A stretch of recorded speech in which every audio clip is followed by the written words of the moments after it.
The American Revolution was a civil war. Around Bennington, Vermont, in mid-August 1777, in one of the most decisive battles of the war, neighbors fought neighbors, and family members called each other by name from opposing sides.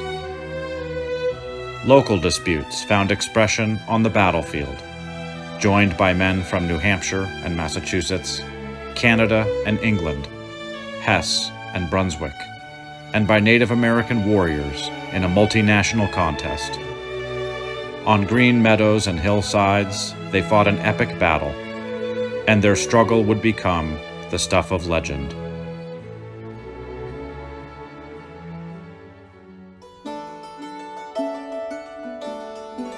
Summer, 1777. British General John Burgoyne led his army south on Lake Champlain and captured the fortifications at Ticonderoga and Mount Independence. His main force struck the Continental Army supply base at Skenesboro and won a small battle at Fort Anne, New York. The British Advanced Corps met Seth Warner's Continental Rear Guard at Hubbardton, Vermont, where they sustained 20% casualties driving back the Continentals. Warner's men took post at Manchester, and the main Continental Army regrouped north of Albany. By the second week of July, the British campaign seemed to have accomplished all of its most difficult objectives. But Burgoyne's supply lines were thinly stretched. He had too few boats, wagons, and draft animals to supply his advancing army. Even the Brunswick Dragoons were without horses and marched on foot. The army paused while food and materiel were laboriously stockpiled for the push toward Albany. As the weeks went by and the British army sat motionless on the banks of the Hudson River, Burgoyne concocted a bold plan to supply his army. The assignment went to Lieutenant Colonel Friedrich Baum with a force of 720 men, comprised of the horseless Brunswick Dragoons, British and Hessian infantry, Canadian and local loyalists, native warriors, and 2 3-pound cannon. Baum spoke no English, so Burgoyne sent Philip Skene, a prominent New York loyalist, to interpret the language and behavior of the populace. The object of your expedition is to try the affections of the country, to disconcert the counsels of the enemy, to mount the Redoubles's dragoons, to complete Peter's corps of loyalists, and to obtain large supplies of cattle, horses, and carriages. It may perhaps be advisable to tax the several districts with their proportions of the several articles, and limit the hours for their delivery, and should you find it necessary to move before such delivery can be made, hostages of the most respectable people should be taken to secure their following you the ensuing day. All persons acting in committees or any offices under the directions of Congress, either civil or military, are to be made prisoners. Burgoyne outlined a meandering list of objectives that included marching clear across Vermont to the Connecticut River and back, all the while endeavoring to deceive the citizenry with claims that the whole army was not far behind and that they intended to march to Boston. Their first target was the supply depot at Bennington. John Stark was a prickly character. He'd been prominent in Rogers' Rangers during the French and Indian War and was well known in his native New Hampshire before the Revolution began. After leading his regiment in the battles of Bunker Hill, Trenton, and Princeton, Stark was passed over for promotion. Outraged, he resigned his commission and returned home. But as Burgoyne's army reached the Hudson River, New Hampshire raised a brigade of militia to ensure the state's safety, and Stark agreed to take command on condition that he not be placed under authority of the Continental Army, but report directly to the state of New Hampshire. His 3 regiments assembled at Fort No. 4 in Charlestown before marching west into Vermont toward Bennington.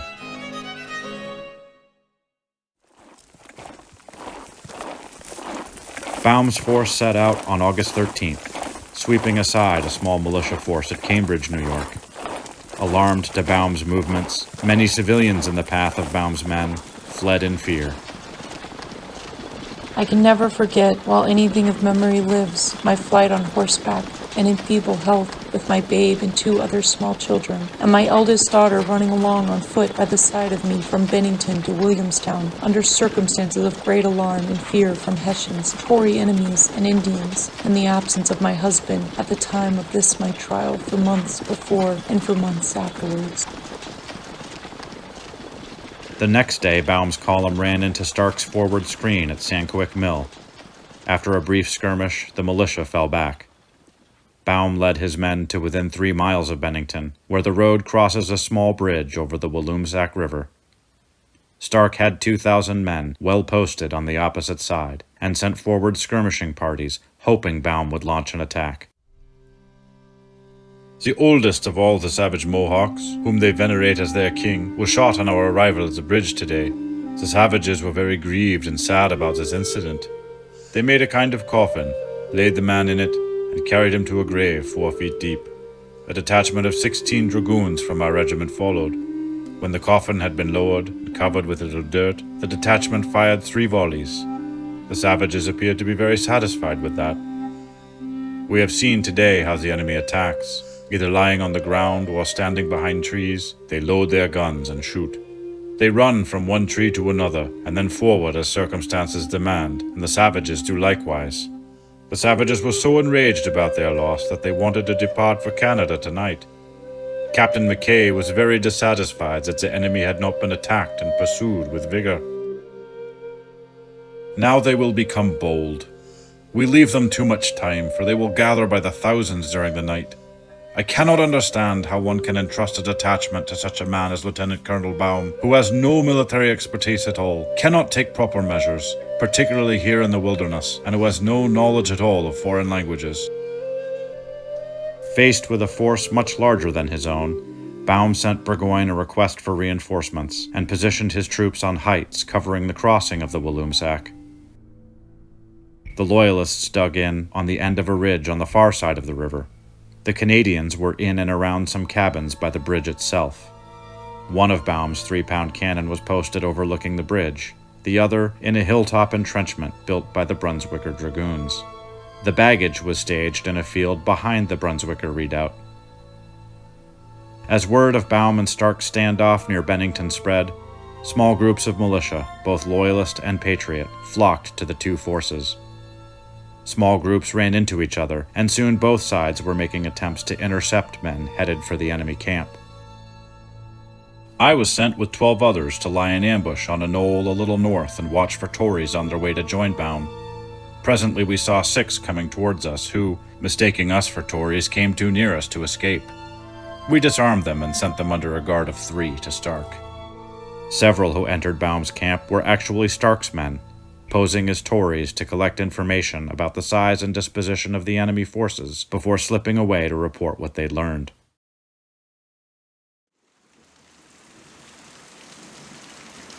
Rain fell on August 15th. Skirmishing went on throughout the day. Baum received a message that Burgoyne was sending Lieutenant Colonel Heinrich Bremen with 650 Hessian grenadiers and light infantry and 2 6-pound cannon.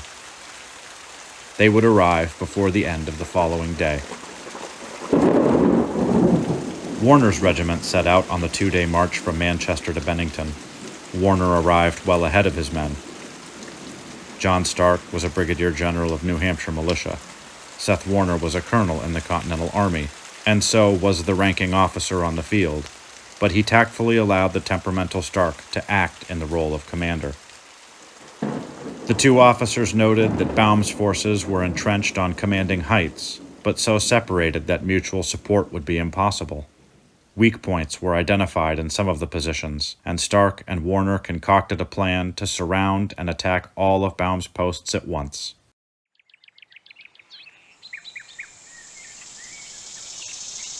August 16th dawned sunny and warm. Stark's men marched through the woods, snaking around Baum's forces to their attack positions. Lieutenant Colonel Moses Nickel led his New Hampshire militia regiment on a long, winding route to a position northwest of the Brunswicker Dragoons' redoubt. Colonel Samuel Herrick positioned his Vermont militia behind the enemy baggage area. Colonels Thomas Stickney and David Hobart posted their New Hampshire regiments in the woods near the Loyalist redoubt, and Stark arrayed a reserve force to attack the bridge itself. With the farthest to travel, Nickel's troops would start the attack. But there was action elsewhere that day. 2 miles down the Walloomsac River, a group of 50 militia coming into Stark's camp were ambushed by Loyalists. 17-year-old Nehemiah Brown was wounded in the fight. While on the march, we were fired upon by a party in ambush. 3 men were killed, and I was wounded by a musket ball through my left leg at the calf. The ball passed between the bones of the leg, as the surgeon stated, and shattered the bones. Brown's comrades fought back, but were outnumbered and exposed. Finally, Lieutenant Cunningham loudly ordered an attack on the Loyalist flank by a large Patriot unit that wasn't there. The trick worked. The Loyalists withdrew, and the Patriots made their escape. An uneasy silence fell over the area. Stark's forces were all in position, ready to attack, and listening for the sound of Nichols' assault.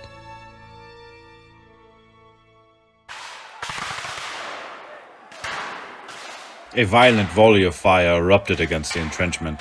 Our dragoons fired volleys on the enemy in cold blood and with much courage, and it did not take them long to load their carbines behind the breastworks. But as soon as they rose to take aim, bullets went through their heads. They fell backwards and no longer moved a finger.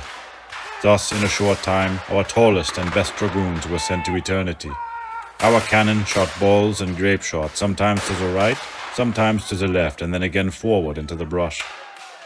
20-year-old Thomas Mellon found himself in the thick of the action. The Germans fired by platoons and were soon hidden by smoke. Our men fired each on his own hook, aiming whenever they saw a flash. The first time I fired, I put 3 balls into my gun. Across the river, the militia facing the Loyalist redoubt heard the noise of battle above and launched their assault.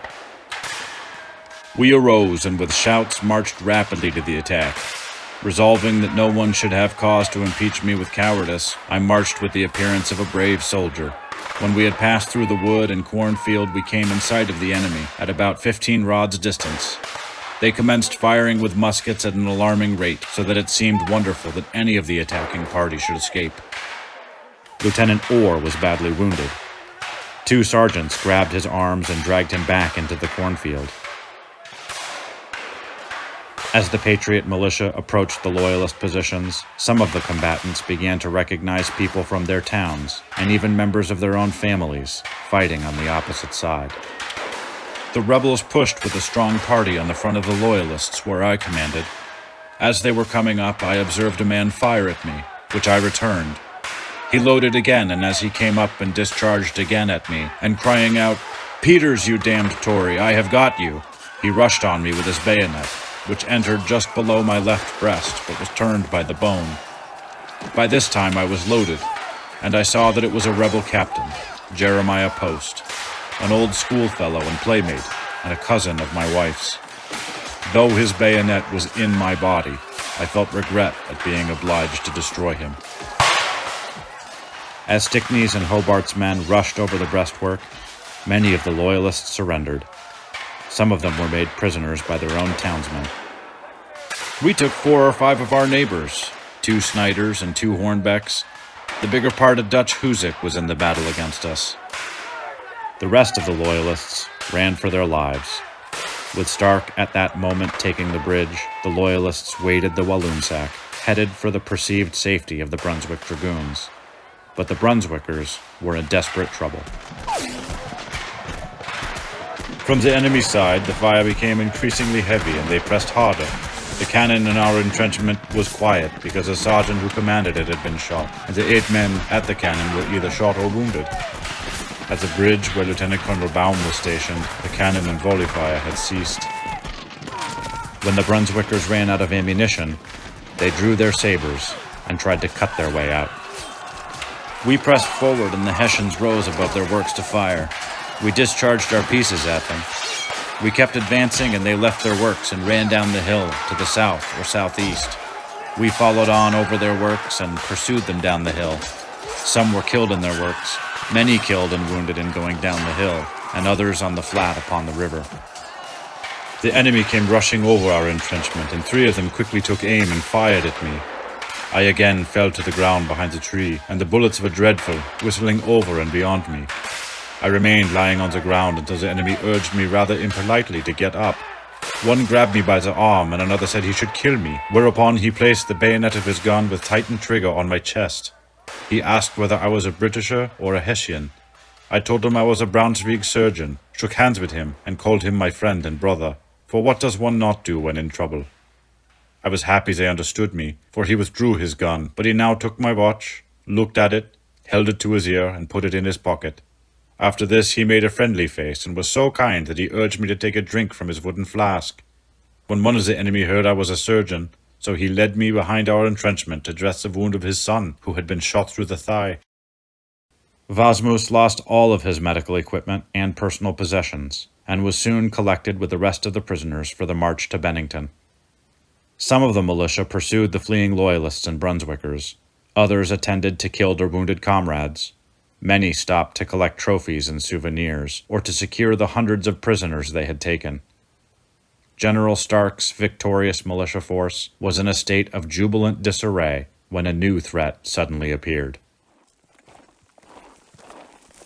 I must positively declare that during the march I did not hear a single shot fired, either from the small arms or cannon. I knew nothing of Colonel Baum's engagement being over. I perceived a considerable number of armed people, some in jackets and some in shirts, who were endeavoring to gain a height which was on my left flank. I showed these to Colonel Skeen, who assured me that they were regalists, and rode up to them and called out, but received no answer other than a discharge of firearms. I immediately ordered Major Barner's battalion to move off towards the heights. The rifle company and the grenadiers moved towards the right, and then began the attack. Perhaps an hour before sunset, I heard the report of cannon, and news soon came that we were attacked by a body of Hessians who had come to reinforce Baum. The Hessians were marching up the road, their cannon in front clearing the way. Our men kept collecting in front and on the right. Our party were on the side hill, within from 12 to 20 rods from them, generally behind trees, and kept up a constant fire. The road appeared full of men, and it was like firing into a flock of sheep. They kept firing, but with very little success. As Bremen's force advanced, they were confronted by increasing numbers of Stark's men. The Hessian infantry worked closely with their 2 6-pound cannon and drove the militia back until they were within half a mile of the bridge over the Walloomsac River. Some of the grape shot riddled a Virginia fence near me. One struck a white oak tree behind which I stood. Though it hit higher than my head, I fled from the tree, thinking it might be aimed at again. We skirmishers ran back till we met a large party of Stark's men, then faced about. But the enemy outflanked us, and I said to a comrade, "We must run or they will have us." He said, "I will have one more fire first." At that moment, a major on a black horse rode along behind us, shouting, "Fight on, boys! Reinforcements close by." While he was yet speaking, a grape shot went through his horse's head and knocked out 2 teeth. It bled a good deal, but the major kept his seat and spurred on to encourage others. At the critical moment, Colonel Seth Warner's regiment arrived on the field. We saw Warner's men hurrying to help us. They opened right and left of us, and half of them attacked each flank of the enemy and beat back those who were just closing around us. Stark's men now took heart and stood their ground. Numbering fewer than 200 men, the Continental troops struck the advancing Hessians hard. The enemy had 2 pieces of cannon in the road, and their line extended a considerable distance both below and above the road. A party of Hessians undertook to outflank us on the right, and partly succeeded, but were finally repulsed and driven back. The action was warm and close. Bremen's men began to give ground, and as the firing increased, the 2 cannon became prime targets.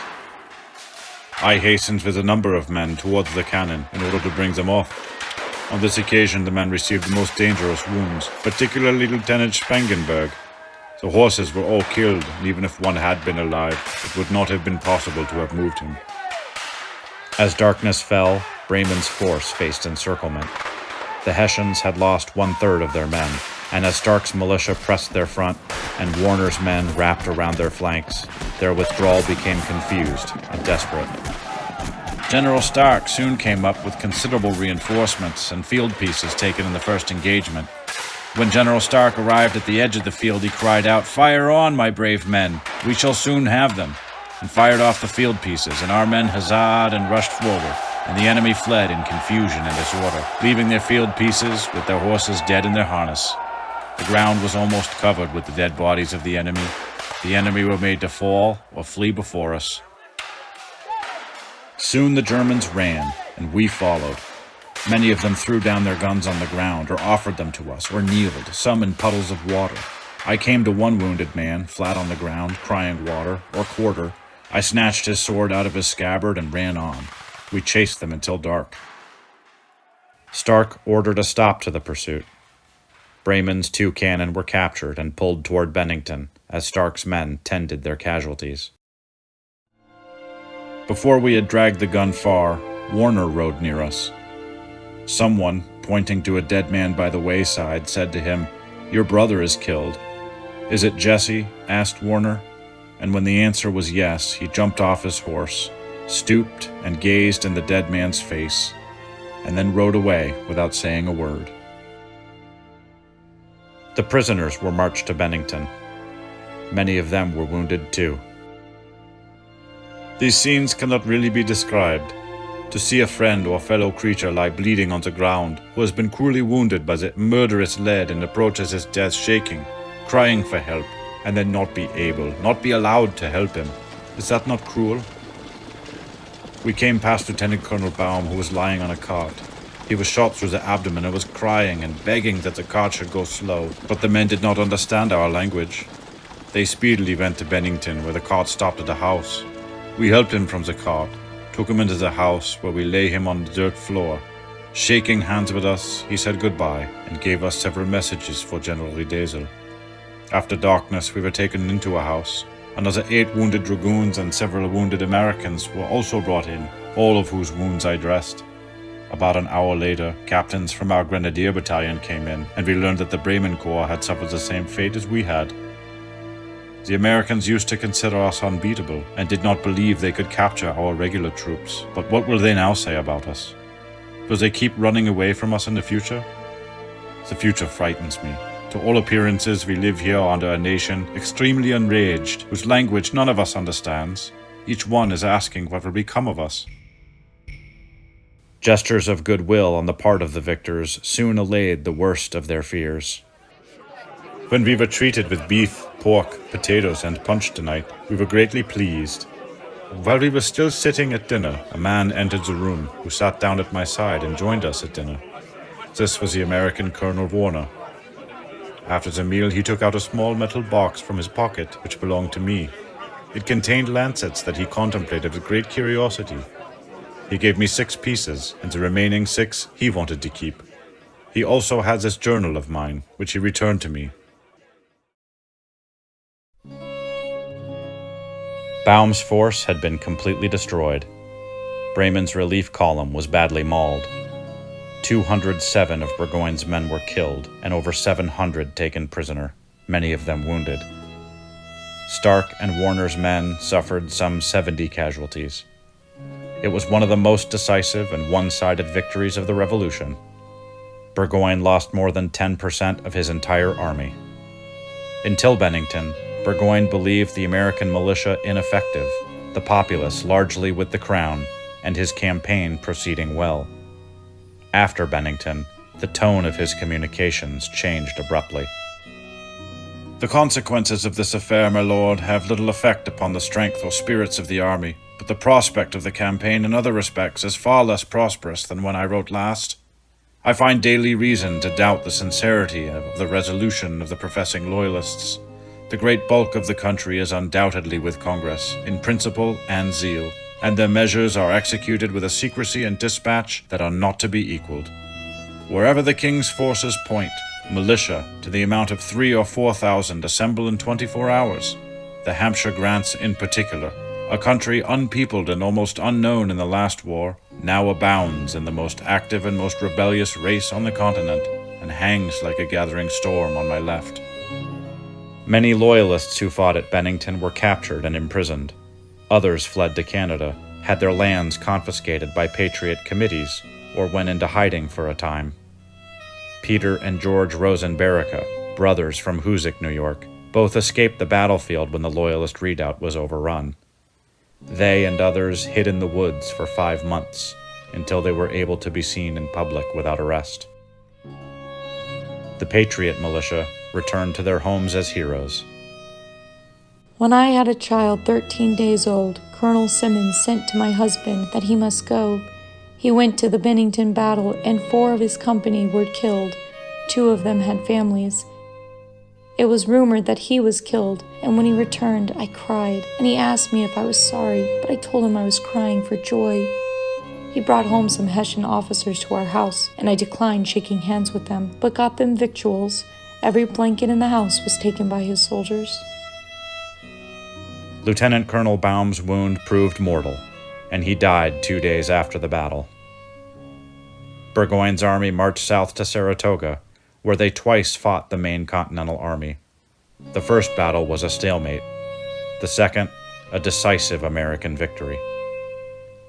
Lieutenant Colonel Brayman was among those killed in the second of the battles at Saratoga. Burgoyne tried to withdraw, but was surrounded. When they ran out of supplies, the British surrendered. The loss of Burgoyne's army crippled the British war effort, brought France into the war, and was instrumental to American victory and independence. The Battle of Bennington did more damage to Burgoyne's army than either of the battles at Saratoga. For the British coalition, Bennington was the third costliest engagement of the entire war. The Bennington battlefield is now a New York State historic site, with signs, trails, and a visitor center on the hill where the Brunswicker redoubt stood. The location of the Loyalist redoubt is now private farmland. In 1889, a 306-foot obelisk commemorating the battle was constructed just across the border in Vermont. It is still Vermont's tallest building. Bennington Battle Day is a Vermont state holiday, celebrated annually with state office closures, free entry to many historic sites, town parades, and fireworks. The Battle of Bennington went into history as the victory of an armed populace over the hired professional soldiers of a tyrannical king. Lost in that narrative are the local loyalists who fought with just as much conviction as the patriots. Also lost are the perspectives, passions, and experiences of the Hessian and Brunswick soldiers, the Native American warriors, and the women and children caught up in the events around them. Around a sleepy river crossing, outside of Bennington in August 1777, a bloody civil war merged with an international conflict in an epic battle among people from all over the world, with truly global results.